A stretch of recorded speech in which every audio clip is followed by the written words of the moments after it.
146 के अंदर अल्लाह सुब्हानहू व तआला इरशाद फरमाता है अल्लज़ीना आतैनाहुमुल किताब, वो जिन्हें हमने किताब अता की, यारिफूनहु, इसको पहचानते हैं, वो इस नबी को पहचानते हैं, कमा यारिफून अबनाअहुम,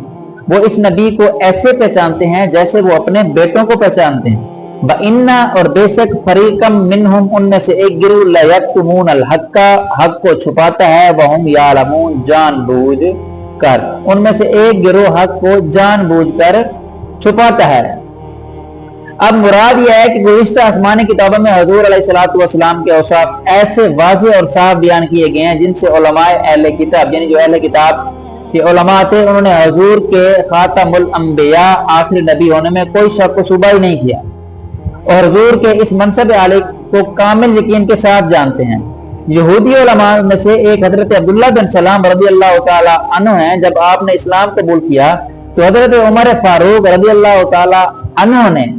उनसे दरियाफ्त किया कि इस आयत में जो मार्फत बयान की गई है, इस आयत के अंदर जो मार्फत बयान की गई है, इसका क्या मतलब है? तो उन्होंने फरमाया कि ए उमर, मैंने हुज़ूर अलैहिस्सलातु वस्सलाम को देखा तो बगैर किसी शक व शुबा के मैंने फौरन पहचान लिया, और मेरा हुज़ूर अलैहिस्सलातु वस्सलाम को पहचानना अपने बेटों को पहचानने से ज्यादा कामिल व मुकम्मल था। हज़रत उमर फारूक ने पूछा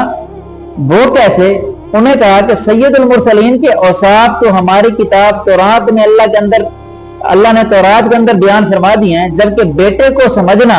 तो सिर्फ औरतों के कहने से है कि औरत कहेगी तेरा बच्चा है तो उससे हम यकीन करेंगे, जबकि हुज़ूर अलैहिस्सलातु वस्सलाम के औसाफ जो हैं वो तो तौरात के अंदर वाज़ेह मौजूद हैं। तो इसलिए अल्लाह तबारक व तआला ने कुरान के अंदर जो अल्फाज नकल किए हैं, यारिफूनहु, वो इस नबी को पहचानते हैं, कमा यारिफून अबनाअहुम,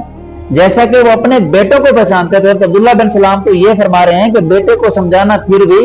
औरत के कहने से है, यानी हुज़ूर अलैहिस्सलातु वस्सलाम की पहचान तो अल्लाह ताला ने कराई, जो जिसकी पहचान अल्लाह ताला कराए वो कतई और यकीनी है, जबकि औलाद की जो पहचान है वो तो औरत के कहने से होती है। तो जो अल्लाह फरमा रहा है वो कतई और यकीनी बात है बानिस्बत बेटों के। तो हज़रत उमर फारूक ने ये सुनकर उनका सर जो है वो चूम लिया। अब इसमें अल्लाह ये फरमाता है कि उनमें से एक गिरोह है जो हक को छुपाते हैं, हक का जो छुपाना है मासियत और गुनाह है, और हुज़ूर अलैहिस्सलातु वस्सलाम की बारे में हक छुपाना, आपकी शान छुपाना, ये यहूदियों का तरीका है, यह मुसलमानों का तरीका नहीं है कि वो हुज़ूर अलैहिस्सलातु वस्सलाम की शान को छुपाएं, क्योंकि वो यहूदियों ने वो जो हुज़ूर अलैहिस्सलातु वस्सलाम की शान जो तौरात के अंदर बयान की गई थी उसको छुपाया। तो उनका जिक्र अल्लाह ने कुरान के अंदर फरमाया कि उनमें से एक गिरोह है जो हक जानने के बावजूद भी हक को छुपाता है। तो इसे जो अगली आयत है